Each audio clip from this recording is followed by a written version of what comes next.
अस्सलाम वालेकुम dear student, here I am professor Sagheer Ahmad और तमाम स्टूडेंट को प्रोफेसर सगीर ज़ूलॉजी क्लासरूम में वेलकम। डियर स्टूडेंट, आज न्यू टॉपिक के साथ हाजिर हुए हैं और बड़ा इम्पॉर्टेंट टॉपिक है और टॉपिक का नेम है हमारे पास फाइलम आर्थ्रोपोडा।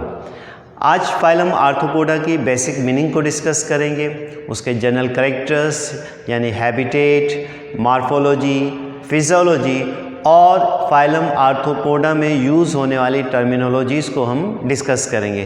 तो डियर स्टूडेंट, आइए लेक्चर की तरफ चलते हैं। लेक्चर स्टार्ट करने से पहले डियर स्टूडेंट, वीडियो के साथ, लेक्चर के साथ एंड तक जुड़े रहिए ताकि आपको फाइलम आर्थ्रोपोडा के कैरेक्टर्स, उसमें इस्तेमाल होने वाली टर्मिनोलॉजीज़ आसानी से समझ में आ सकें। तो आइए लेक्चर की तरफ चलते हैं। Phylum arthropoda.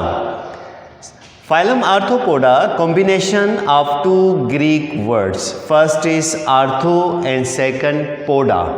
Arthro mean jointed, poda mean legs, jointed legs animals, यानी इस फाइलम से ताल्लुक़ रखने वाले तमाम एनिमल्स की टांगें जोड़दार होती हैं, इसलिए इस फाइलम का नाम क्या रख दिया, आर्थ्रोपोडा।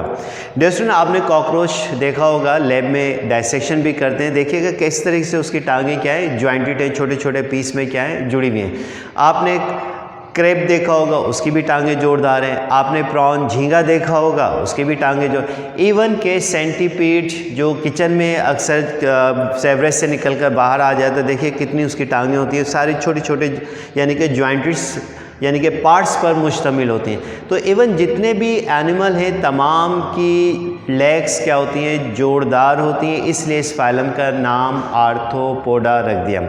डियर स्टूडेंट, एक और इम्पॉर्टेंट यहाँ पर क्वेश्चन, टांगे तो हमारी भी जोरदार हैं, टांगे जितने भी मैमल्स हैं तमाम की जोरदार हैं, बर्ड्स हैं उनके भी जोरदार हैं, रेप्टाइल्स हैं उनके भी टांगे जोरदार हैं, तो इनको क्यों नहीं रखा आर्थ्रोपोडा के अंदर? तो बेशुमार इसके आंसर होंगे, लेकिन जो सबसे बेस्ट आंसर है वो ये है कि वी आर वर्टिब्रेट्स एनिमल्स, जबकि आर्थ्रोपोड्स क्या होते हैं, इनवर्टिब्रेट्स एनिमल्स होते हैं, इनकी बैकबोन नहीं होती। और जितनी भी अभी मैंने एग्जांपल ली, रेप्टाइल्स हैं, बर्ड्स हैं, मैमल्स हैं, ये एडवांस एनिमल हैं, तो इनके करैक्टर के लिहाज से फिर अलग-अलग इनकी क्लासेस में रखा गया। तो आइए फाइलम आर्थ्रोपोडा के जनरल कैरेक्टर डिस्कस करते हैं। General characters of phylum arthropoda. General characters, पहला जो इम्पॉर्टेंट कैरेक्टर है इस फाइलम का कि in this phylum about, in this phylum about 1 million, कितनी स्पीशीज हैं, 1 मिलियन स्पीशीज आर इंक्लूडेड। यानी इतना बड़ा फाइलम है कि 10 लाख अक़साम के ऑर्गेनिज़म, एनिमल इस फाइलम में क्या हैं, मौजूद हैं। और यही वजह है कि इस फाइलम को largest phylum of kingdom animalia भी कहते हैं। और ये अक्सर एमसीक्यूज़ में भी आता है कि किंगडम एनिमेलिया के उस फाइलम का नाम बताइए जो कि सबसे बड़ा कहलाता है। तो सबसे फ़ौरन माइंड में क्लिक होना चाहिए फाइलम आर्थ्रोपोडा। कितनी स्पीशीज़ हैं, अबाउट 1 मिलियन स्पीशीज़ हैं। आइए हैबिटेट के हवाले से बात करते हैं। अगला जो इम्पॉर्टेंट कैरेक्टर है कि these are found usually all types of habitat। बड़ा इम्पॉर्टेंट पॉइंट है कि अब जाहिर सी बात है इतनी ज़्यादा स्पीशीज़ हैं कि ये usually all type of habitat में मौजूद होते हैं। अब ऑल टाइप ऑफ हैबिटेट से क्या मुराद है डियर स्टूडेंट, देखिएगा हैबिटेट किसे कहते हैं, वो एरिया जहाँ पर ये ऑर्गेनिज़म रहते हैं उनका मस्कन या हैबिटेट कहलाता है। तो इनका जो हैबिटेट है वो दोनों तरह का है, एक्वेटिक भी है और टेरेस्ट्रियल भी है। एक्वेटिक से मुराद फ्रेश वाटर भी है और मेरीन वाटर भी है, यानी कि दोनों हैबिटेट में ये पाए जाते हैं, फ्रेश वाटर भी है। इसके अलावा एस्चुरियन, जहाँ फ्रेश और मेरीन वाटर मिलता है, एस्चुरीज कहलाते हैं, वहाँ पे भी आर्थ्रोपोड्स मौजूद होते हैं। अगर हम फ्रेश वाटर की बात कर लें तो फ्रेश वाटर में बेशुमार क्या है आर्थ्रोपोड्स आपको मिलेंगे। मेरीन वाटर क्रस्टेशियंस का बड़ा ग्रुप है, ठीक ना, जिसमें प्रॉन आ जाते हैं, लोबस्टर आ जाते हैं, एस्ट्रिकस आ जाते हैं, बेशुमार टाइप के मेरीन क्या है आर्थ्रोपोड्स हैं। टेरेस्ट्रियल हैबिटेट की बात कर लें तो टेरेस्ट्रियल लैंड पर जो रहते हैं आर्थ्रोपोड्स, वैरायटी ऑफ यानी कि हैबिटेट है, वैरायटी ऑफ इकोसिस्टम है, वहाँ पर मौजूद होते हैं। डिज़र्ट में मौजूद होते हैं, फॉरेस्ट में मौजूद होते हैं, इसके अलावा सवाना एरिया में मौजूद होते हैं, इवन के टंड्रा एरिया के अंदर भी आर्थ्रोपोड्स ऑब्जर्व किए गए हैं। तो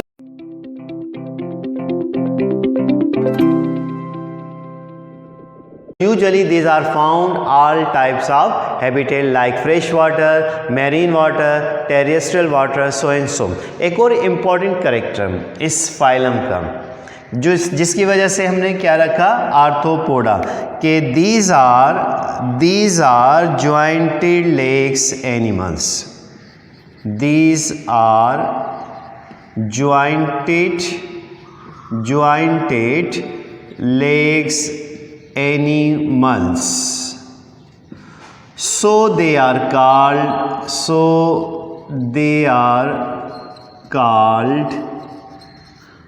आर्थ्रोपोड्स।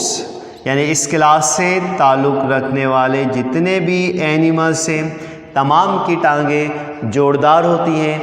यही वजह है कि इस फाइलम का नाम क्या रख दिया आर्थ्रोपोडा रख दिया। एक और इम्पॉर्टेंट कैरेक्टर कि these are segmented animals। जैसे एनिलिडा की बॉडी पर सेगमेंट्स पाए जाते हैं तो इनकी बॉडी पर भी हमें सेगमेंट्स क्या होते हैं नज़र में आते हैं। तो यही वजह है कि ये सेगमेंटेड एनिमल्स भी कहलाते हैं। बट एनिलिड्स जो है वो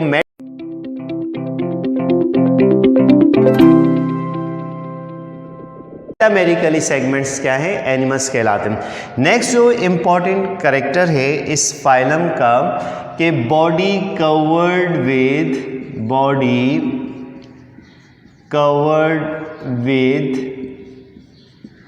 exoskeleton called chitin.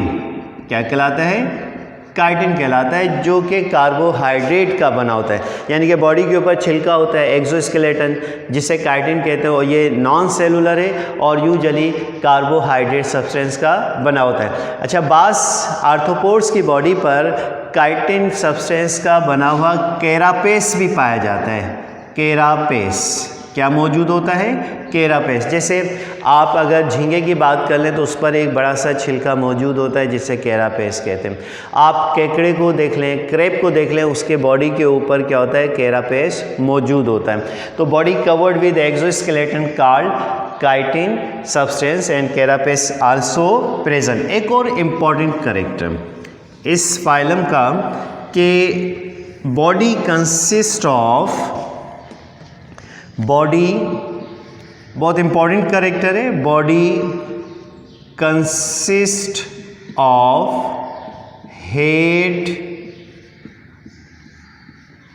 Thorax and abdomen.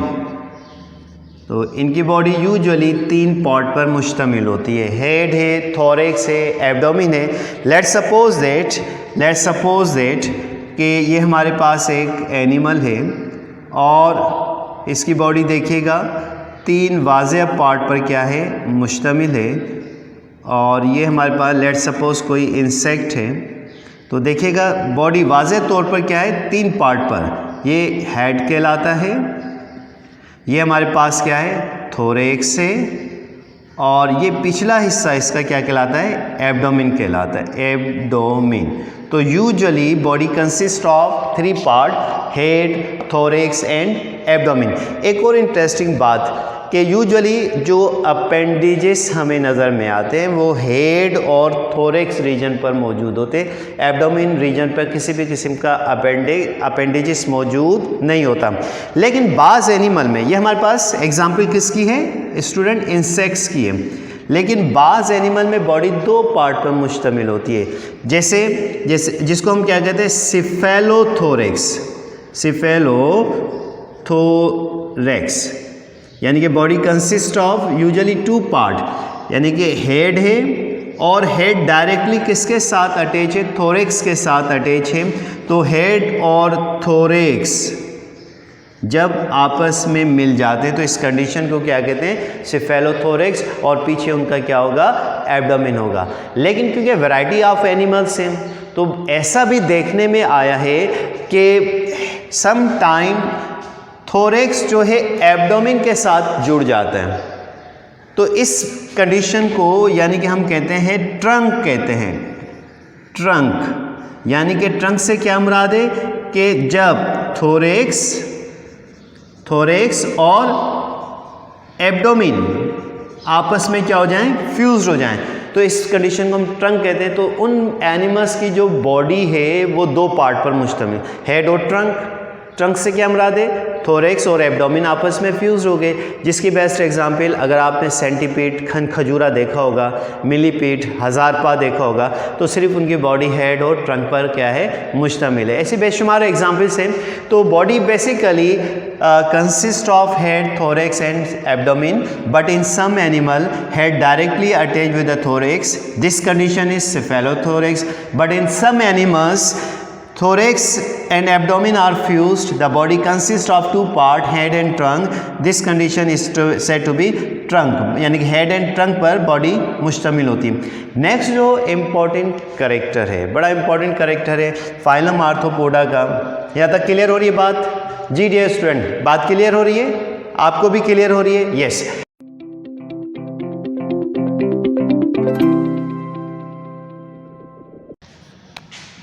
कि सीलोम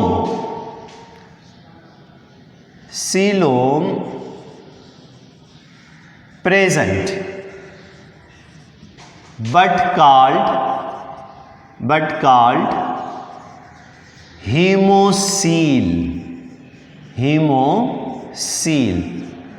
यानी कि सीलोम तो है, रेड्यूस फॉर्म में सीलोम है, बट वो सीलोम अगर ब्रॉड हमें नज़र में आती है तो उसके अंदर ब्लड पाया जाता है, जिसकी वजह से यूजुअली इनकी जो सीलोम है उसको हम क्या कहते हैं, हीमोसील ऐसी सीलोम को कहते हैं जिसमें ब्लड मौजूद हो। इसका एक ख़ास रीज़न है कि इन एनिमल्स में जो सर्कुलेटरी सिस्टम होता है वो यूजुअली ओपन टाइप होता है, यानी कि आर्टरीज और वेंस यूजुअली क्या होती हैं, एब्सेंट होती हैं। हार्ट बॉडी में जा रहा है और फिर पलटकर हार्ट में आ रहा है विदाउट द ब्लड वेसल्स, तो ऐसे सर्कुलेटरी सिस्टम को हम क्या कहते हैं, ओपन टाइप, जिसकी वजह से सीलोम में ब्लड मौजूद होता है। ऐसी सीलोम क्या कहलाती है, हीमोसील कहलाती है। एक और आइए इंपॉर्टेंट करेक्टर जो जनरल करेक्टर्स इसके हैं कि दीज आर, बड़ा इंपॉर्टेंट पॉइंट है कि दीज आर ट्रिप्लोब्लास्टिक एनिमल्स। और डियर स्टूडेंट, पिछले लेक्चर्स में डिटेल से बात हुई थी ट्रिप्लोब्लास्टिक एनिमल्स के, वो एनिमल्स जिनकी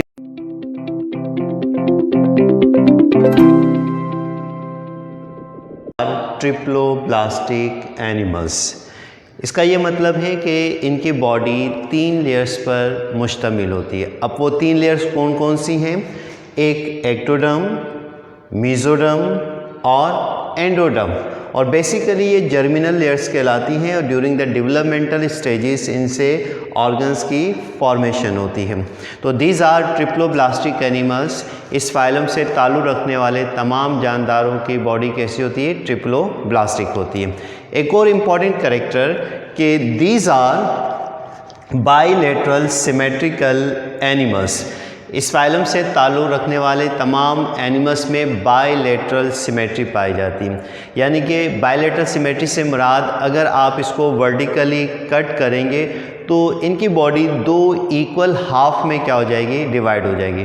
तो ऐसे ऑर्गेनिज्म जिनकी बॉडी वर्टिकली दो इक्वल हाफ में डिवाइड हो जाए तो ऐसी सिमेट्री क्या कहलाती है, बायलैटरल सिमेट्री कहलाती है।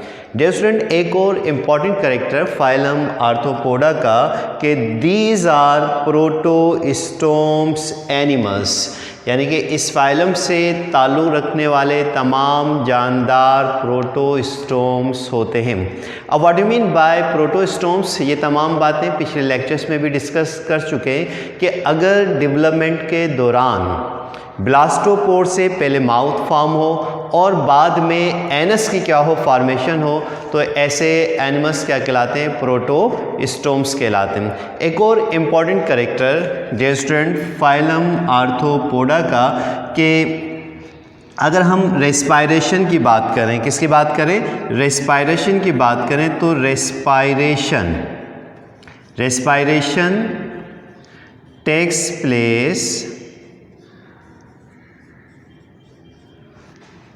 Takes place through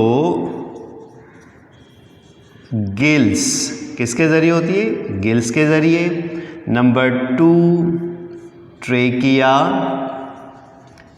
and book lungs, यानी हैबिटेट के लिहाज से बहुत बड़ा ग्रुप है। हैबिटेट के लिहाज से मुख्तलिफ रेस्पायरेटरी ऑर्गन्स फॉर्म हो गए।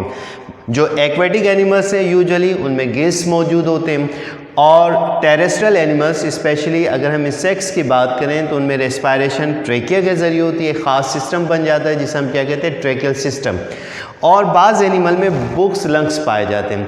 बुक्स लंग्स यूजुअली जैसे स्पाइडर हो गया, स्कॉर्पियन हो गया, तो इसमें book like septum like structures मौजूद होते हैं जहाँ से ये ब्रीथिंग कर रहे होते हैं। तो हैबिटेट के लिहाज से रेस्पायरेशन इन सम एनिमल्स गिल्स, इन सम ट्रेकिया, इन सम बुक लंग्स। एक और इम्पॉर्टेंट कैरेक्टर कि सर्कुलेटरी सिस्टम की अगर हम बात करें तो circulatory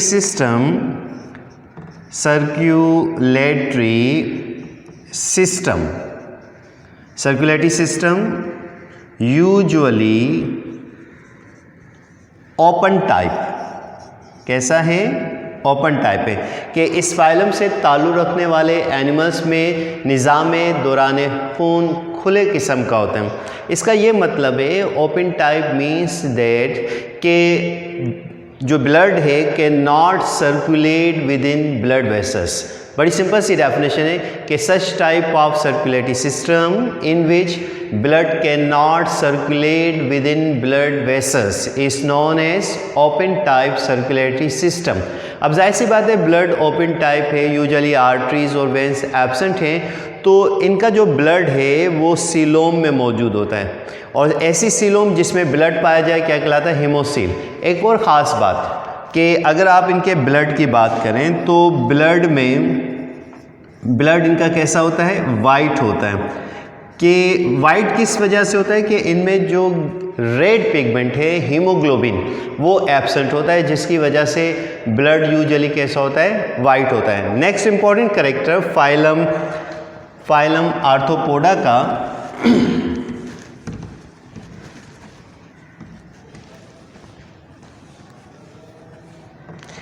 excretion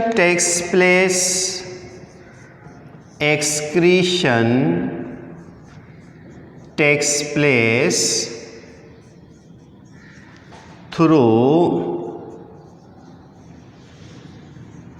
Malpighian tubules।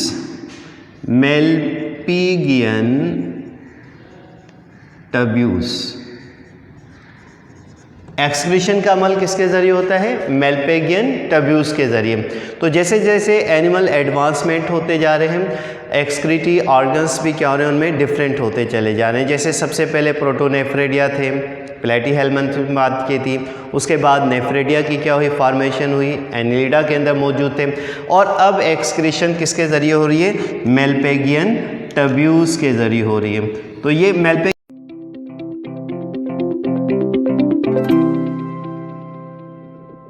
टेब्यूल्स takes part in excretion. एक और इम्पॉर्टेंट कैरेक्टर नर्वस सिस्टम।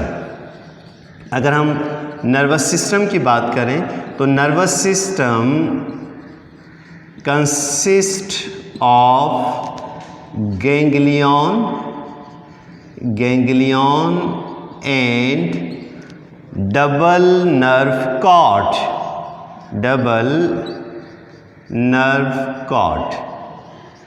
तो नर्वस सिस्टम थोड़ा सा इम्प्रूव हुआ और किस पर मुश्तमिल है? गैंग्लियन और डबल नर्व कॉर्ड पर मुश्तमिल होते हैं। अब गैंग्लियन क्या होते हैं? जैसे जैसे नर्वस सिस्टम में एडवांसमेंट आई तो न्यूरॉन्स आपस में क्या हुए? जुड़ना शुरू हो गए और स्वाइलेंट पार्ट बना लिया। तो उन स्वाइलेंट पार्ट को क्या कहते हैं? गैंग्लियन कहते हैं। यानी कि concentration of neurons are called ganglions. और यही गैंग्लियंस इन फ्यूचर किस में तब्दील हो जाएंगे? ब्रेन के अंदर। अब गैंग्लियन की पोजीशन के लिहाज से गैंग्लियन के क्या रख दिए? नाम रख दिए। तो डिफरेंट यानी कि गैंग्लियंस हैं जो कि बॉडी के अंदर क्या है? मौजूद होते हैं। अगर हेड रीजन में है तो उनको सेरिब्रल गैंग्लियन कह दिया। अगर एसोफेजियल रीजन में है तो एसोफेजियल गैंग्लियन कह दिया। अगर थोरेक्स रीजन में है तो थोरेसिक गैंग्लियन। एब्डोमिन रीजन में है तो वो एब्डोमिनल गैंग्लियन कहलाते हैं। और फिर इन्हीं से न्यूरॉन्स क्या होती है? मौजूद। डबल नर्व कॉर्ड यानी कि जो नर्व कॉर्ड है वो दो थ्रेड पर क्या होती है? मुश्तमिल होती है। तो नर्वस सिस्टम थोड़ा सा एडवांस हुआ जो कि गैंग्लियन और नर्व कॉर्ड पर मुश्तमिल है और यूजुअली कैसा है? सेंट्रलाइज टाइप है। सेंट्रलाइज टाइप इसलिए कहा जाता है कि इनमें प्रोमिनेंट हेड मौजूद है। तो ऐसे एनिमल जिनमें हेड मौजूद हो तो यूजुअली उनका जो नर्वस सिस्टम होता है वो सेंट्रलाइज टाइप कहलाता है। एक और इम्पॉर्टेंट कैरेक्टर फाइलम आर्थ्रोपोडा का कि these are unisexual animals. These are unisexual animals यानी इस फाइलम से ताल्लुक़ रखने वाले एनिमल्स मेल अलहदा है और फीमेल अलहदा है यानी कि यूनिसेक्सुअल एनिमल्स हैं। एक और इम्पॉर्टेंट कैरेक्टर अगर हम डेवलपमेंट की बात करें तो डेवलपमेंट जो है डेवलपमेंट इनडायरेक्ट भी है। किसी भी किस्म का लार्वल स्टेज फॉर्म नहीं होता। लार्वल स्टेज क्या होता है? फॉर्म होता है। और डेवलपमेंट क्या है? डायरेक्ट भी है। तो दोनों किस्म की डेवलपमेंट ऑब्जर्व की गई है कि development indirect and direct. Indirect से मुराद लार्वल स्टेज आएगी यानी कि फर्टिलाइजेशन होगी, जाइगोट बनेगा, लार्वा बनेगा, प्यूपा बनेगा और प्यूपा से एडल्ट। बट डायरेक्ट डेवलपमेंट क्या है? जाइगोट से जो डेवलपमेंटल स्टेजेस हैं वो फॉर्म होंगे और डायरेक्ट ऑर्गेनिज्म की क्या होगी? फॉर्मेशन होगी।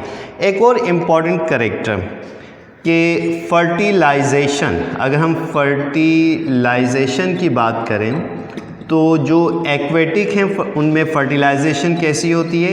एक्सटर्नल होती है और जो यूजुअली टेरेस्ट्रियल हैं उनमें इंटरनल होती है।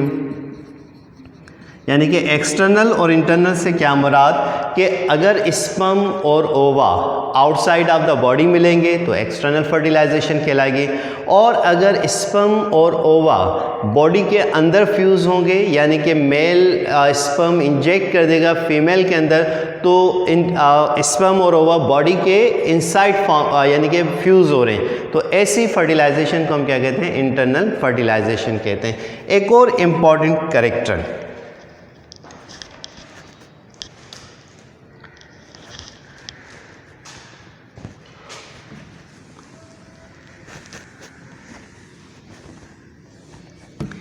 और इम्पॉर्टेंट कैरेक्टर है हमारे पास कि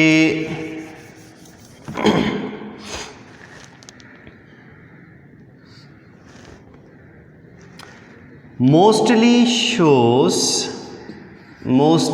shows metamorphosis ये बड़ा इंपॉर्टेंट कैरेक्टर है फाइलम आर्थ्रोपोडा का कि ज़्यादातर मेटामॉर्फोसिस शो करते हैं। मेटामॉर्फोसिस क्या है, ये एक नए टॉपिक में डिस्कस करेंगे आगे चलकर कि लार्वा में होने वाली तब्दीलियों को हम क्या कहते हैं, मेटामॉर्फोसिस किस तरीके से होते हैं, नेक्स्ट टॉपिक में डिस्कस करेंगे। इसकी जो बेस्ट एग्जाम्पल है हमारे पास फाइलम आर्थ्रोपोडा की, जैसे किंग क्रेब, कौन है, king crab, crab, prawn, mosquito, centipede, millipede,